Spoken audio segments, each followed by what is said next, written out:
You should either settle now or close down your business. My name is Cesar Quintero and I'm originally from Venezuela. And in 2004, I got married, moved to Miami, and started a business all at the same time. Because that's what we do when we're 24, right? There's no risk at that age. So I moved to Miami and started a business in the meal delivery service. We cooked and delivered healthy meals to people in their office. Mind you, this was 2004, so it was pre-Facebook, pre-Uber Eats, pre-all of that. So I had to go door to door and convince people it was convenient to have your meals delivered. I did every single mistake every entrepreneur makes. I hired wrong. I was changing the process and systems all the time. I was trying to prove my concept, but we grew and grew in spite of us, right? By 2009, we were close to $1 million, 27 employees, but I was basically doing everything. I was answering the phones, I was delivering meals, I was subbing for people at 3 o'clock in the morning if they didn't show up in the kitchen, and I was developing marketing campaigns at 9 p.m. So my life was hectic, to say the least. I was running like a chicken without a head, or even a leg, or a featherless. I was a dead chicken at this point. I was a completely dead chicken. I needed to prove that the company could work and that we could keep going and going. But the more we grew, the less and less time I saw that I had for other things and for things I really needed to do. And then 2012 came, and we were hit with a baseless class action lawsuit. We're the fifth company targeted by a woman and an attorney. And I needed to prove, and my ego wanted to prove that I had done nothing wrong.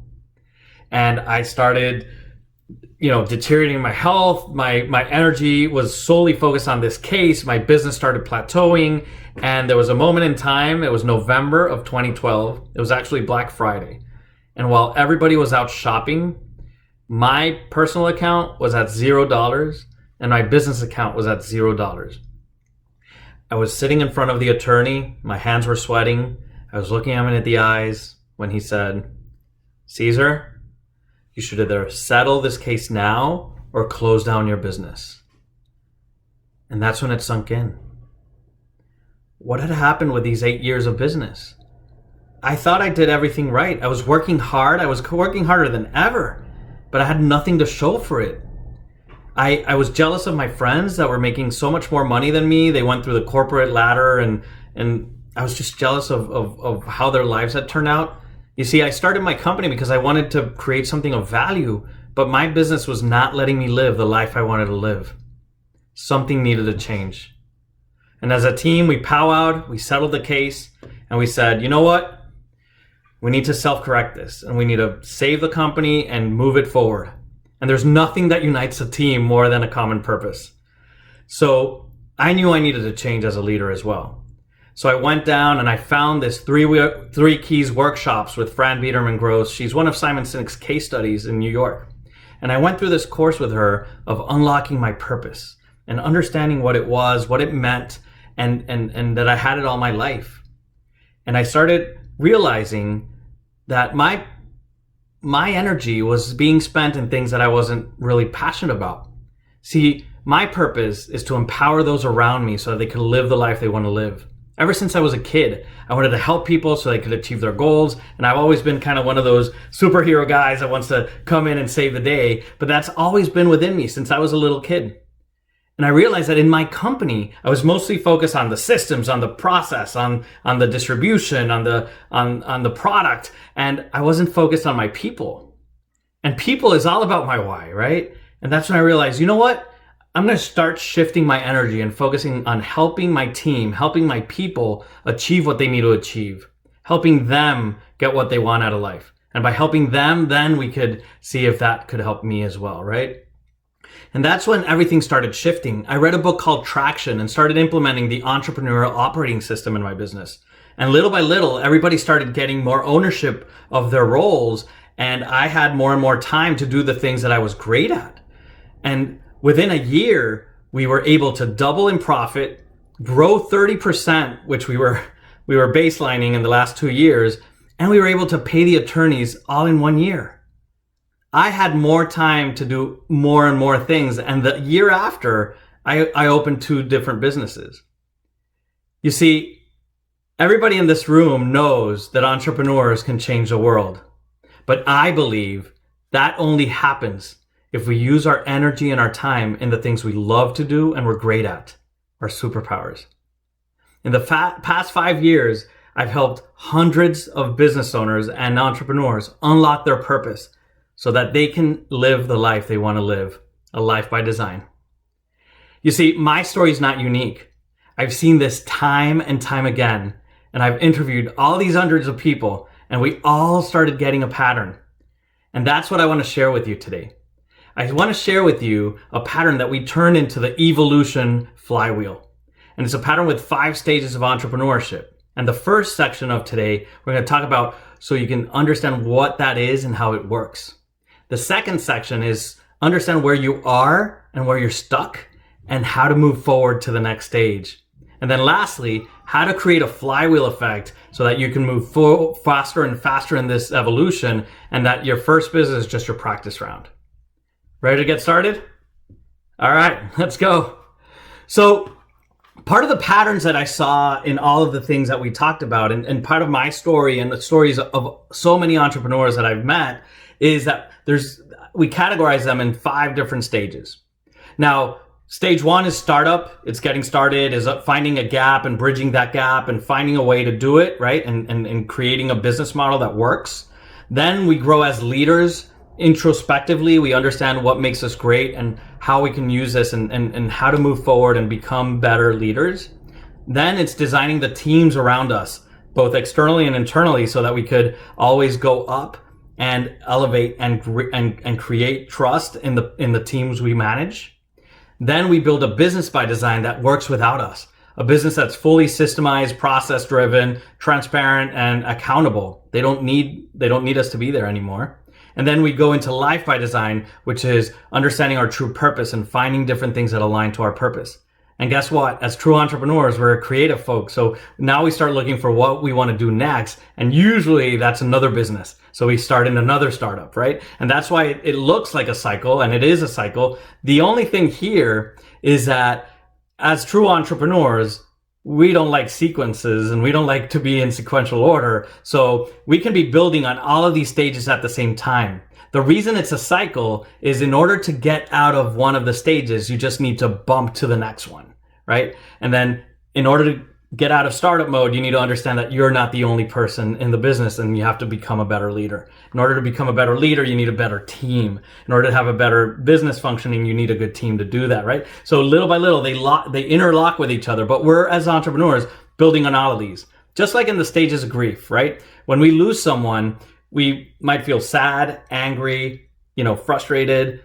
There's different stages of grief, but it doesn't mean that you go one by one sequentially. You're just experiencing all of them at the same time, but understanding that there is a sequence of things that could help you get to the next stage.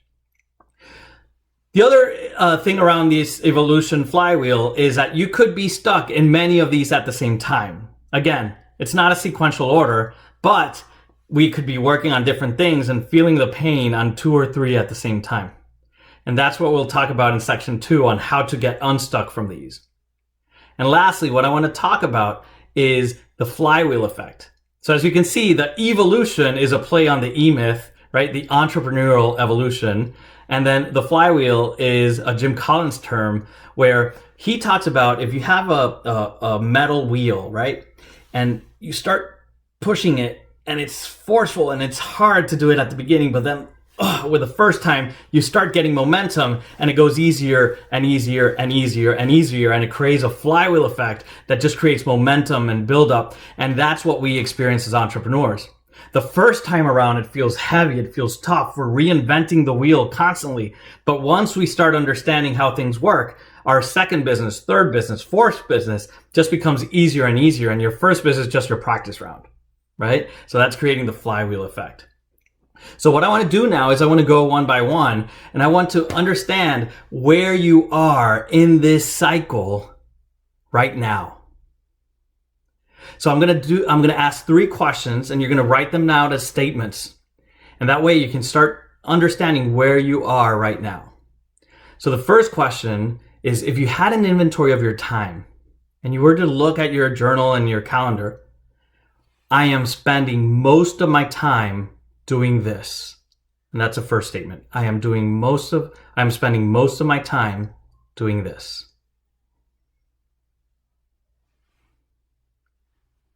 The second statement is I feel I'm stuck in my business by doing this so much.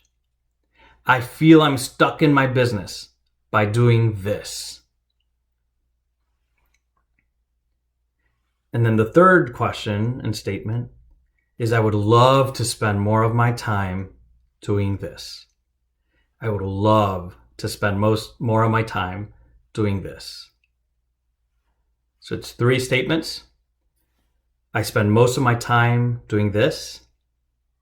I feel stuck in my business by always having to do this.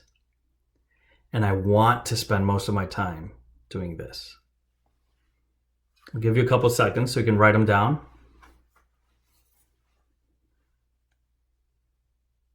All right.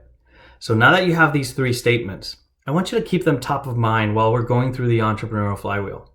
I want you to think about is when I'm explaining each of them is, am I stuck in this stage? Is this something I need to work on or not? Now remember, you can be stuck in more than one at the same time. So make sure you listen to the whole cycle and don't get stuck on the one you feel you're at. Okay? So listen to the whole cycle and that way you can understand where you're stuck and then we'll figure out towards the third section how to move forward and create that flywheel effect. Okay?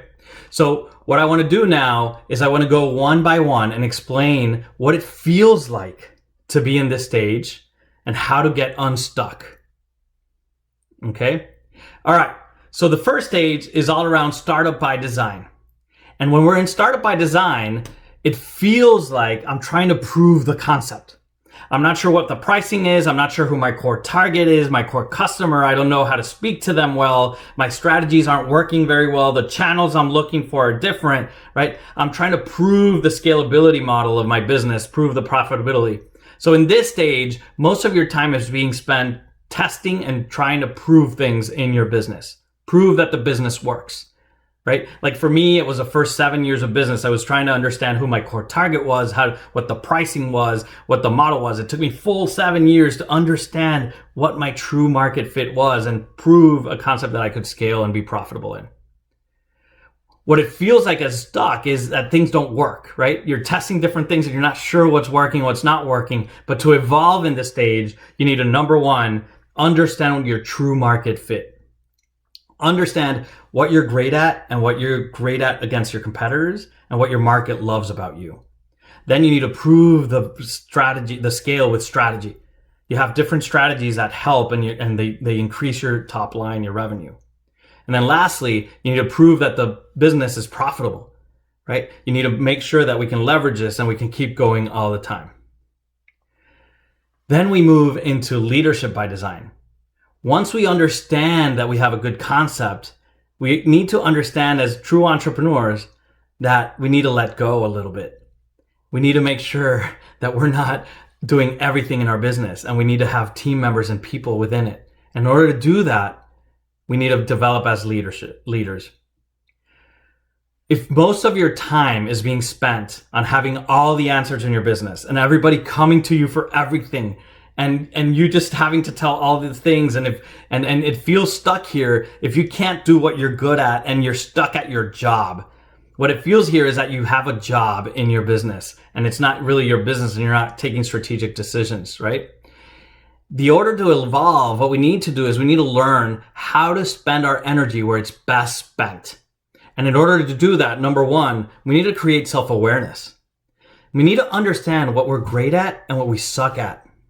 Because the reality is, everybody will tell you that as an entrepreneur, you have to be there, you have to look at everything. But I will tell you that as true entrepreneurs, just because you started a business doesn't mean you have a job in it. Most of us are unemployable at this point.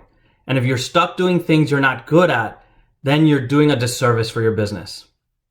I was in my finance seat and I was making financial decisions in my business for 10 years. And I am not good at finance and management. So I needed to delegate that. And once I had the right person in that seat and me understand that I was not good at it and I had to let go and let my ego understand that, my self-awareness understand that I'm not good at that. Why am I honing in just because I'm the owner of the business? I have to be on top of my books. That's not true. I can have smarter people around me that could do that for me. So I needed to create that self-awareness and understanding that I can't do it all, and have that vulnerability of taking responsibility of what I did right and what I did wrong. Because the reality is the business is where it's at because of you. But the business is also where it's at because of you. So as good leaders, we need to take into account all the good and all the bad, and we need to take full responsibility of what happens in our business. So we need to be vulnerable. We need to share with a team. And a lot of times it feels lonely to be an entrepreneur because we have no one to share this load with. But once we start understanding what we're great at and what we're not, what are our core strengths, and where do we need to spend our time, then we start delegating and elevating others so that they can take ownership of their aspects, and we can dedicate our time to do what we're great at and what we love to do. We evolve by understanding who those teams are. And the first one is having an external team. It's having a team of peers, a team of mentors and coaches that can help us elevate us into the next level of entrepreneurship. Because the reality is that, entrepreneurship is a lonely place. Most of my friends were not entrepreneurs. I had no idea who to talk to for different things. So most of your time, you're looking for answers. You're feeling lonely. You're not sure what's happening in this period, right? And how to move forward. And you've tried everything, but you're not sure what can get you to the next level. Usually you're stuck here because no one understands you, and all the weight of your business is in your shoulders. So the way to evolve is finding external team members as peers, people who are going through the same experience you're going through.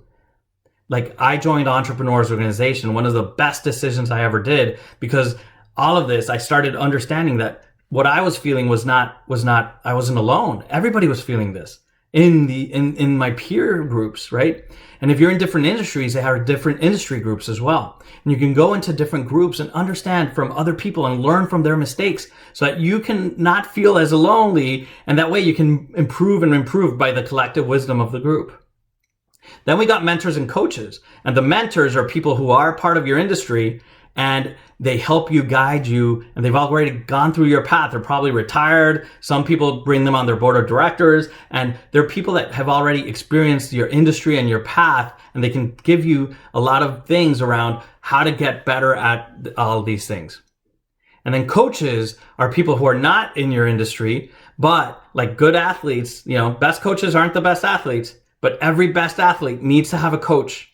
They need to understand what makes them good, hold them accountable, because as I said before, most of us are completely unemployable by this point. Nobody can tell us what to do. So we need somebody to keep us in check, somebody who holds up the mirror and lets you see what you can't see. So a good coach will never give you the answers. They will always extract them from you by just being a good mirror. So once we understand who our external team is and it elevates our thinking, now we need to focus on who our internal team is. And by doing in the internal team, the time here, and usually what it feels stuck like, is you have to follow up with everybody. Nobody's doing what they're supposed to be doing. There's a lot of drama in the team and no one cares about the results. There's no data. There's nothing. Like, what do we need to do? And in order to evolve, we need to have the time to detach from the day-to-day of the business. Right? So this is where we need number one, it's an integrator. That's a traction term, but it could be a key executive, a second in command, a number two, somebody who can translate that vision for you. I think that was one of the biggest issues that we saw in the patterns, is that most of the time the entrepreneur is trying to implement all the learnings themselves in their company. And when you read a book and you find this interesting concept, you bring it back to the company. But then guess what? In 2 weeks, you're in a different conference, and then you learn something else and you come back and now you want to shift this and let's bring this other thing, and you already forgot about the one you started 2 weeks ago. So as entrepreneurs, we're not used to having this structured way of thinking, sequential mode of following up and following through. We love chaos. We love bringing new ideas, and that's our role in our company. But we need someone in our company to stabilize and create a predictive model, to operationalize our vision. And that's who this person is. And the faster you find this person, and you don't need to be a big company to do this. This is somebody who is just better than you at follow through. And you hand the reins of all the questions and all the things, and then they just follow through with it. right? And this relationship is a critical relationship. Then we start having a leadership team where every different department is led by a different person. And that way, little by little, you start detaching yourself and giving full ownership of decision-making and responsibilities and accountabilities to people to start running the business. But by doing this, we need to have a right structure.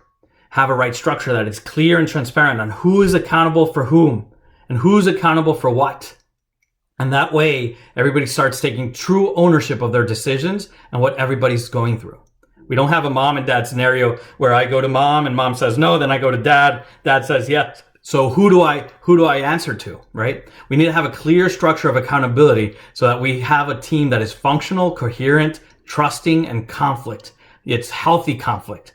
We want conflict in our teams because we want, as Patrick Lencioni says in his books, we want people to bring things up, because if they don't bring them up, we can't solve them, right? And then once we have the right team and the right structure that I can start delegating, we start in a startup, we bridge the gap, we prove the concept. Then we went into leadership. I embraced what I was great at and I embraced what I was not good at. And I started looking for people around me, surrounding myself with people who'd make me a better leader. And that way that we started forming external teams and internal teams. And business by design is where all of these things come together. And now we can start detaching from our business. Because on the leader by design is creating that self-awareness of where I need to spend my time. Team by design is developing and creating that team that will support you and support the business by design. But now we need to build a business that works without us. So business by design, in order to evolve, we need a culture of transparency and accountability. And in order to do that, step number one is we need an operational system. An operating system for your business. I always use Traction and EOS because I love it, but there's scaling up, there's MAP, there's Great Big Game of Business, there's OKRs, so many systems out there. The important thing here is pick one. Don't start bringing in things from different ones and mashing all of these in your business, because it creates confusion. And remember, the purpose of business by design is to create a stable, operationalized, consistent business. So try to have the same language in one system pick one. All of them have different things and we can talk about that later, but how to pick one and don't mix them up. And then later, once you have this operational system, now we can start thinking about having a shared vision as a team. Because when we have a team by design, we have people in the team, but we want to make sure we're all rowing on the same direction. That way we get closer to our vision. And lastly, we need an accountability pulse, a meeting rhythm to make sure that we have strategic plans for the 3 years, the 1 year, the quarter, the weekly. Every week we're changing, making sure that we're hitting those rocks and we're hitting those metrics. And, and every week we're asking ourselves, are we hitting the quarter? And then every quarter we're asking ourselves, are we hitting the year? And every year we're asking, are we hitting the long-term goals, right? And are we on track or not? And what do we need to do to get there? And that's what a business by design looks like, because a business by design, once you evolve from the stage, works without you. And that's when we go into life by design. And life by design is all understanding what your true purpose is. Understanding, what am I good at? And this is something you've had your whole life. Sometimes some people come into business by knowing what their true passion is and their true purpose is. But most of the time, just like the Maslow pyramid, we start with the basic needs and we go a little up and up. And usually we start a business just for the money. And then we realize, oh, there's so much more to this, right? And then we go into that enlightenment stage, which is, this is what I want to do. This is what I want to be when I grow up. And that's what purpose is all about, is understanding what's our unique brand as individuals. What makes us tick? What makes us stand up in the morning and say, yes, I love doing this? And then we go into ideal life, which is step number 2, which is, what does my life should look like? It depends on your age. It depends on what stage in life you're in or what you're looking for. What does your ideal life look like? Is it retiring at 30? Is it reinvesting in a different company? It's finding out what I want to be when I grow up, right? And then lastly, this is how you evolve in life by design, is understanding your true ikigai. And ikigai is a Japanese concept that also is based on the Jim Collins hedgehog concept. So on Jim Collins, he has 3 components, and then Japanese added the 4. So the first 3 components of the hedgehog concept from Jim Collins is heart, is purpose. We talked about that one in step 1. It's what makes me tick. What really gets me up in the morning and makes me say, I love doing this. The star is what I'm great at. Things that people tell me I'm great at, things that I know I'm great at. These are my core strengths. This is what I can do really, really well, right? The green is all about money, being able to afford and have money producing in the way you need to produce, right? And then lastly, the Japanese added this fourth component, which is it's good for the world. What can you do that's good for the world? So in my case, I realized that my purpose was to empower others so that they can live life by design. And I started doing that. And once I started having more time in my business, then I started detaching and spending more and more time coaching and helping and empowering people with tools, systems, and the same systems that I went through.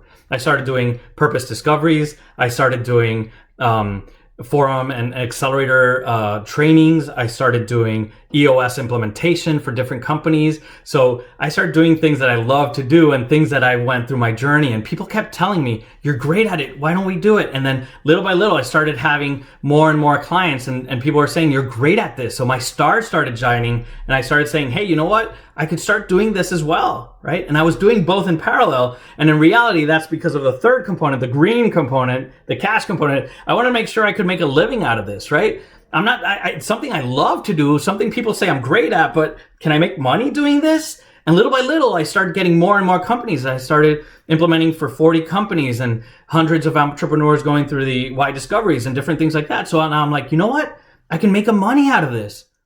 And then comes the fourth component, which is good for the world. And as I told you before, I truly believe we can change the world if we spend the time and our energy and our things and our superpowers as entrepreneurs. And that's why I feel that my life right now, I reached Ikigai because I love to do what I do. I love to do what I do. And people say I'm good at it, right? And I keep getting more and more clients, and then I'm making more and more money than ever. And now it's good for the world because we're changing the world one company at a time. What's your true Ikigai? What I get asked the most, and a lot of times we understand how do we start unlocking each step, and how do we go into the different sequence, right? So the final section of this talk is all around how to get unstuck and start creating that flywheel momentum. So we talked about where are you in your stage? Look back at your reflections. Now that you know each stage and what they stand for, where are you in the stage according to your 3 statements? Now I want you to write down the numbers right next to each statement as where you think you are in these statements.